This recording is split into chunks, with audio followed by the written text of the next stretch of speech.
سب سے پہلے ہم میننگس کو دیکھ لیتے ہیں۔ حتیٰ، حتیٰ کہ، حت الامکان، حت الوسیع، توفت، فوت، وفات، فوتگی، رسولنا، رسول، رسالت، مرسل اور ترسیل، یفرطون، افراط و تفرید، ردو، رد کرنا، مردود، تردید اور مرتد کے لیے بولا جاتا ہے۔ مولاہم، مولا، دوست۔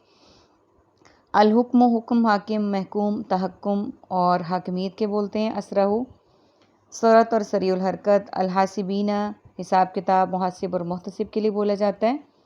ینجیکم، انجانا، نجات، فرقہ ناجیہ۔ البحر، بحر و بر، بحری جہاز، بحر الکاہل۔ تدعونہ، دعا، دعوت، دائی اور مدعو۔ خفیتاً، خفیہ، مخفی۔ الشاکرین، شکر، شاکر، مشکور اور اظہار تشکر کے لیے ہم بولتے ہیں۔ عربک کے ورڈز ہمارے پاس جاء، آتی ہے، تضرعاً، عاجزی سے۔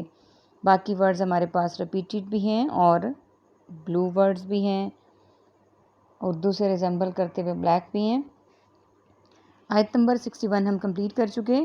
62 سے دیکھیے، پھر لائے جائیں گے اللہ کی طرف جو ان کا حقیقی مالک ہے، یعنی روح کی بات ہو رہی تھی کہ جب ان کی روح قبض ہو جائے گی، روح نکال دی جائے گی، پھر وہ لائے جائیں گے اللہ کی طرف جو کہ مالک حقیقی ہے، جس کے علاوہ اور کوئی مالک حقیقی نہیں ہے۔ خبردار، اسی کا حکم چلے گا اور وہ جلد حساب لینے والا ہے۔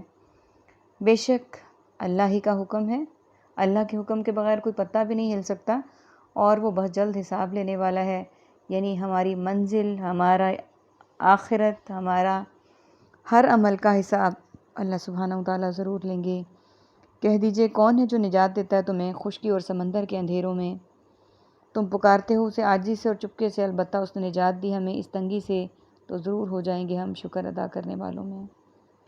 یعنی اس آیت مبارکہ میں آیت نمبر 63 میں اللہ سبحانہ وتعالیٰ فرما رہے ہیں کہ کون ہے جو تمہیں خشکی میں کوئی مسئلہ درپیش ہو تو اس سے نجات دے، یا سمندر کے اندھیروں میں کوئی مسئلہ درپیش ہو تو اس سے نجات دے۔ تم بے شک اس کو عاجزی سے پکارو، چپکے چپکے پکارو، لوگوں کو پتہ نہ چلے تو بھی تمہاری مدد وہی کرے گا، تمہیں نجات وہی دے گا۔ چاہے علل اعلان پکارو تو بھی نجات اسی کی طرف سے ملے گی، کس لیے؟ تاکہ تم شکر ادا کرنے والے ہو جو۔ اس پکار پہ ایک بڑا مشہور واقعہ آپ کے ساتھ شیئر کروں گی۔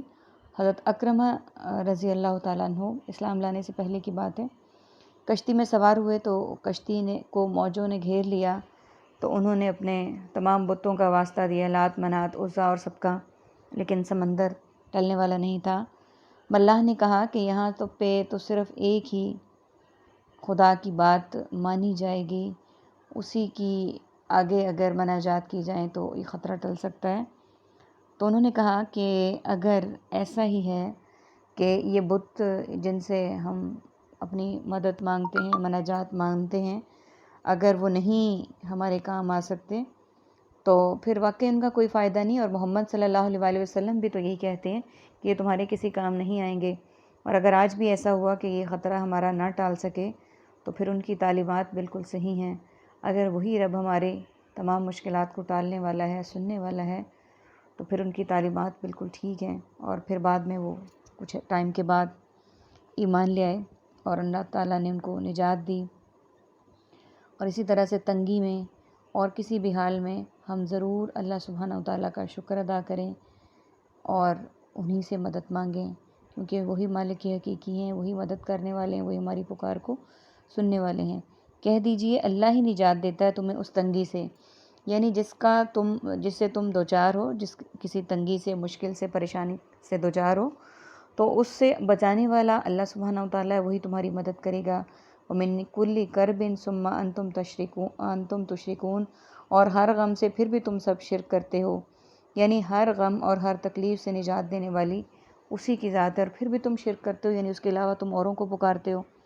اور ہمارا حال بھی یہی ہے کہ ہم دعائیں اللہ تعالیٰ سے کرتے ہیں، جب ہمارا کوئی کام ہو جاتا ہے پھر ہم کہتے ہیں فلاں بزرگ نے، فلاں اس نے، فلاں اس نے ہمارا بیڑا پار لگا دیا، حالانکہ یہ سب کچھ غلط ہے۔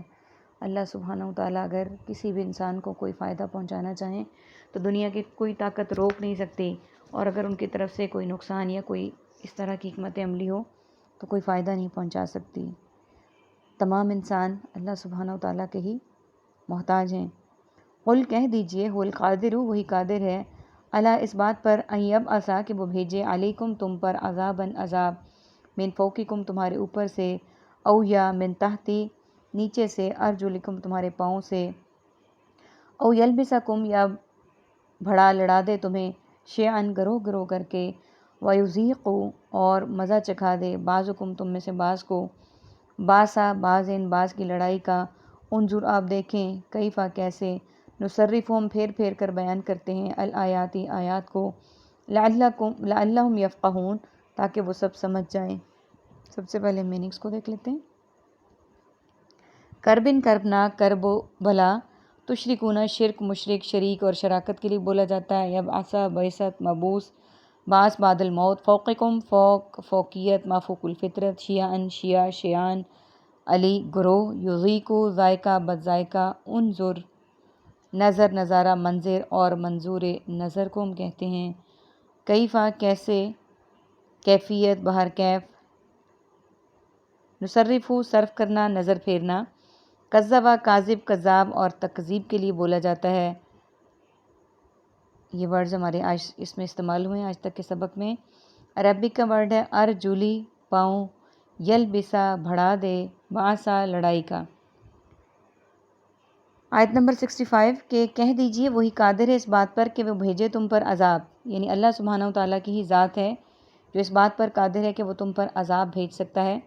کس طرح سے؟ تمہارے پاؤں کے نیچے سے، یعنی پاؤں کے نیچے سے عذاب سے مراد یہ ہے کہ جو پاؤں کے نیچے سے پانی کے عذاب آئے تھے، یا بڑھا دے تمہیں گروہ در گروہ، اور اوپر سے عذاب سے مراد یہ ہے کہ جیسے اوپر سے عذاب آئے تھے پتھروں کا، ہواؤں کا اور وہ سب کچھ، یا بڑھا دے تمہیں گروہ گروہ کر کے، یعنی تمہیں گروہوں کی شکل میں دوسروں سے لڑا دے اور مزہ چکھا دے تم میں سے بعض کو بعض کی لڑائی کا، یعنی آپس میں لڑا بھڑا کر کے ایک دوسرے پہ جو گمان ہے کہ نہیں فلاں فریق اس طرح سے ہے وہ اس طرح سے ہے، تو آپس میں جب لڑائی جھگڑا ہو جائے تو مزہ چکھا دے تمہیں کہ پتہ چل جائے کہ ہاں جی جو آپس میں ایک دوسرے پر زوم تھا کہ وہ بڑا ہے وہ طاقتور ہے وہ ایسے ہے وہ ویسے ہے، تم میں سے بعض کو بعض کی لڑائی کا دیکھ کیسے ہم پھیر پھیر کر بیان کرتے ہیں آیات کو تاکہ وہ سمجھ جائیں۔ یعنی آیت کے آخری حصے میں اللہ سبحانہ وتعالیٰ فرما رہے ہیں کہ ہم ہر طرح سے پھیر پھیر کر واقعات کو، حالات کو ہر طریقے سے تمہیں بتاتے ہیں اپنی آیات میں تاکہ تم سمجھ جاؤ۔ یعنی اللہ سبحانہ وتعالیٰ نے کوئی بات ایسی نہیں چھوڑی جو ہمیں نہ بتائی ہو گھما پھرا کے، کمی ہے تو صرف ہم میں کہ ہم اس کو سمجھ نہیں رہے اور اس پر عمل نہیں کرتے۔ اللہ سبحانہ وتعالیٰ سے دعا ہے کہ اللہ تعالیٰ ہمیں ان لوگوں میں شامل کریں جو اللہ سبحانہ وتعالیٰ کے احکامات پہ اپنے آپ کو جھکا دیں اور اس کے فرما بردار بندوں میں شامل ہو جائیں اور اس کے احکامات کو بجا لائیں۔ آمین ثم آمین۔ وآخر دعوانا ان الحمد للہ رب العالمین۔ سبحانک اللہم وبحمدک نشہد ان لا الہ الا انت نستغفرک ونتوب الیک۔ السلام علیکم ورحمۃ اللہ وبرکاتہ۔